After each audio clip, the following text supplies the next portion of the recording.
अस्सलाम वालेकुम dear students, उम्मीद करता हूँ आप लोग ठीक होंगे, खैर खैरियत से होंगे। आज जो हमारा बायो का नेक्स्ट लेक्चर है वो relationship of biology with other sciences कि हमारे पास बायो का जो ताल्लुक है, जो रिलेशन है वो अदर साइंसेस के साथ क्या है। लाइक केमिस्ट्री कर लो, फिज़िक्स कर लो एंड जियोग्राफी कर लो, स्टैटिक्स कर लो, कंप्यूटर कर लो, एनीवन एक्सेट्रा।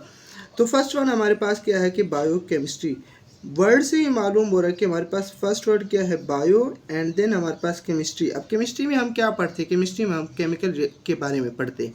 अब हमारे पास केमिस्ट्री का बायो में क्या काम है, हम कहते हैं वो एलिमेंट या जो वो कंपाउंड या वो मॉलिक्यूल जो हमारे पास लिविंग थिंग्स में होते हैं उनको हम कहाँ पे पढ़ेंगे, बायो केमिस्ट्री में हम पढ़ेंगे। Bio chemistry is the study of the structure and reaction. Bio chemistry क्या है, द स्टडी ऑफ स्ट्रक्चर, कि हमारे पास स्ट्रक्चर क्या होगी, एंड रिएक्शन ऑफ डिफरेंट मुख्तलिफ chemical substance present in living system की, जो हमारे पास लिविंग ऑर्गेनिज्म में मौजूद होंगे, उनके स्ट्रक्चर क्या होगी, रिएक्शन क्या होंगे, उन तमाम को जो हम स्टडी करेंगे वो हम कहाँ पे स्टडी करेंगे, बायो केमिस्ट्री में स्टडी करेंगे। The study of the chemical reaction of photosynthesis and respiration are example of biochemistry.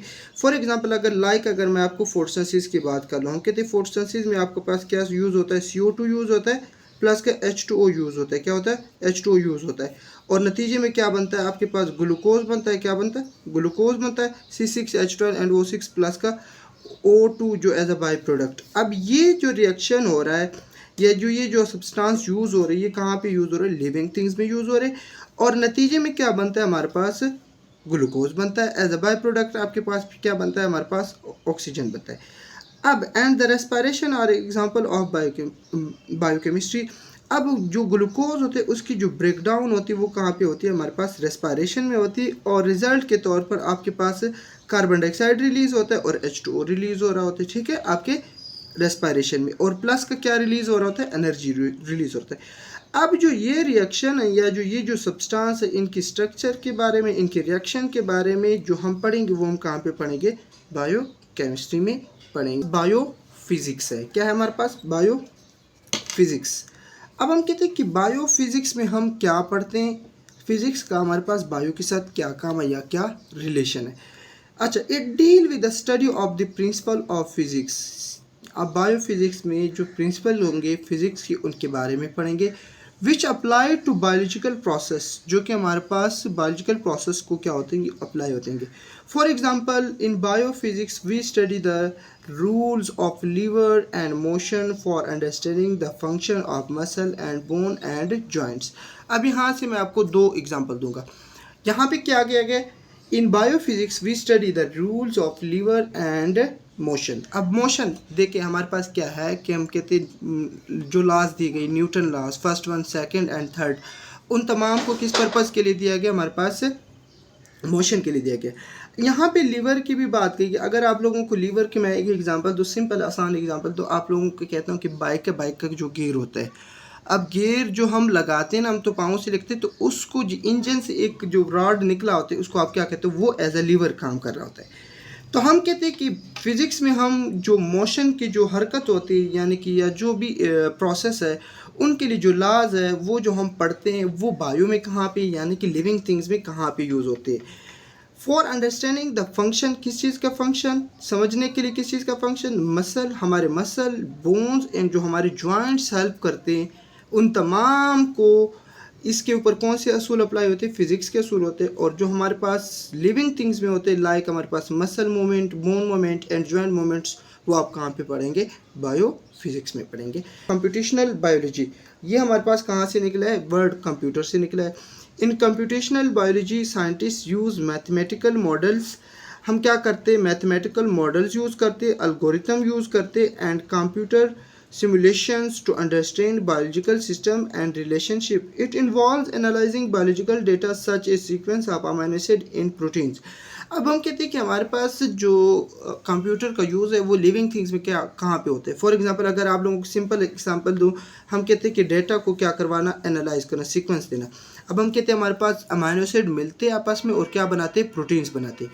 अब जो अमाइनो एसिड की जो तादाद है कि कितनी तादाद में बनाते और वो कितनी प्रोटीन्स बनाते, इन तमाम की जो डेटा को जो हम कलेक्ट करके लिखेंगे वो हम कहाँ पे लिखेंगे, कंप्यूटर में लिखेंगे और इसको कहाँ पे पढ़ेंगे, कंप्यूटेशनल बायोलॉजी में पढ़ेंगे।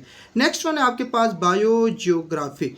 अब यहाँ पे bio mean life and geography जो आपके पास अर्थ के रीजन हैं उनके लिहाज से हमारे पास it deal with the study of the distribution of living organism in different geographical region of the world. यानी कि हमारे पास क्या है कि जो हमारे पास लिविंग ऑर्गेनिज्म है उनको उनकी नेचर के लिहाज से हमने क्या किया, overall the world different region में क्या करते हैं, हम डिवाइड किया। फॉर एग्जांपल कुछ हमारे पास डेजर्ट में रहने वाले होते हैं हमारे पास एनिमल, कुछ हमारे पास क्या होते हैं। फॉर एग्जांपल अगर मैं आप लोगों को आसान एग्जांपल दूं, हम कहते हैं कि जो अब बर्फ़ानी चीते होते हैं या हमारे पास जो बर्फ़ में रहने वाले एनिमल्स है, लाइक आपके पास बहुत सारे एनिमल्स हैं, तो उनको अगर आप रेगिस्तान में छोड़ देंगे तो वो तो नहीं रह पाएंगे। तो हम कहते हैं इनके लिहाज से, एनिमल के लिहाज से, लिविंग थिंग के लिहाज से हमने वर्ल्ड को क्या है, डिफरेंट रीजन में क्या क्या डिवाइड किया है। Of climate change on the distribution of organism is also studied in biogeography। और क्लाइमेट्स क्या होते हैं, अगर आप लोगों को वेदर एंड क्लाइमेट्स में आपको एक डिफरेंस मैं समझा दूँ। हम कहते हैं कि क्लाइमेट्स जो होते हैं वो 5-6 महीने के साथ एक साथ जो रहे, मुसलसल रहे 5-6 महीने, उनको आप क्या कहते हैं, क्लाइमेट्स। और वेदर जो होते हैं वो डे टू डे क्या होता है, चेंज हो रहा होता है। अब जो क्लाइमेट्स पढ़ेंगे एंड जो उनको के लिहाज से आप लिविंग थिंग्स को डिफरेंट रीजन में हम तकसीम करेंगे, उनको आप कहाँ पे पढ़ेंगे, बायोजियोग्राफी में पढ़ेंगे। नेक्स्ट वन है आपके पास बायोस्टैटिक्स है। क्या है आपके पास, biostatics. It deal with the principle of the statistics to analyze and interpret data related to living organism। इसमें हम क्या करते हैं, it deal with the principle of statistics के statistics एक सब्जेक्ट है, उसकी जो प्रिंसिपल है to analyze तज्जिया करना and interpret data to related to living organism, और उसमें क्या करना, collect. Biostatistics play a crucial role in the biological research, health care and public health. हम कहते हैं कि जो आपके पास बायोस्टैटिक्स होता है उसका क्रूशल जो बड़ा किरदार है वो हमारे पास बायोलॉजिकल रिसर्च में। एक बायोलॉजिस्ट जो रिसर्च कर रहे थे, एनीवन वो किसी चीज़ पर भी रिसर्च कर रहे हो, तो बायोलॉजिस्ट ने किस चीज़ पर रिसर्च करना था, लिविंग थिंग्स पर रिसर्च करना था। हेल्थ केयर जो हमारे पास हेल्थ होते है उसकी केयर के लिहाज से, एंड पब्लिक हेल्थ, पब्लिक के हेल्थ के लिहाज से जो हम पढ़ेंगे या जो इक़दाम उठाते हैं वो कहाँ पे देखेंगे, हम बायोस्टैटिक्स में देखेंगे। नेक्स्ट वन है आपके पास बायोटेक्नोलॉजी। बायोटेक्नोलॉजी तो बहुत आसान है, आप लोग वैसे ही लफ्ज़ टेक्नोलॉजी के सुनते हैं तो आप लोगों के आपको समझ आ जाए कि दुनिया आजकल कितनी तरक्की में है। तो अब जो बायोटेक्नोलॉजी, वो टेक्नोलॉजी जो हम लिविंग थिंग्स के लिए यूज़ करते हैं उसको हम कहाँ पे पढ़ेंगे, बायोटेक्नोलॉजी में, बायोटेक्नोलॉजी में पढ़ेंगे। It deal with the use of the living organism are their component to develop beneficial product for the process for the various field including healthcare, agriculture and environmental management। इन तमाम में जो हम क्या पढ़ेंगे, जो बेनिफिशियल प्रोडक्ट के बारे में पढ़ेंगे वो कहाँ पे पढ़ेंगे, हम बायोटेक्नोलॉजी। लाइक आपको अभी एग्जांपल दे रहा हूँ, हमारे बुक में भी दी गई वही example. For example biotechnologist use bacteria for the production of the insulin to treat diabetic patient.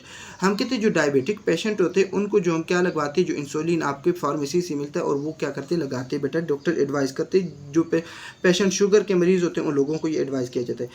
अब जो इंसुलिन का प्रोडक्शन होता है, जो हम इंसुलिन प्रिपेयर करवाते हैं, वो हम किस चीज़ के ज़रिए प्रिपेयर करवाते हैं, बैक्टीरिया के ज़रिए। और ये किसकी बदौलत है, बायोटेक्नोलॉजी की बदौलत है। हम अब इस चीज़ को हम किसके ज़रिए करवाते हैं, बायोटेक्नोलॉजी की बदौलत करते हैं। और ये चीज़ आप कहाँ पे स्टडी करते हैं, बायोटेक्नोलॉजी में।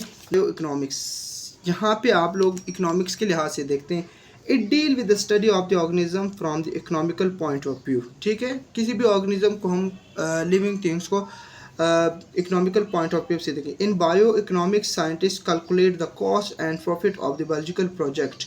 यानी कि अगर आपके पास कोई बायोलॉजिकल प्रोजेक्ट है उसके ऊपर आप लोगों को जो कॉस्ट आ रहा है और जो प्रॉफिट आ रहा है वो कहाँ पे देखा जाएगा, बायो टेक्नोलॉजी में, सॉरी बायो इकोनॉमिक्स में देखा जाएगा।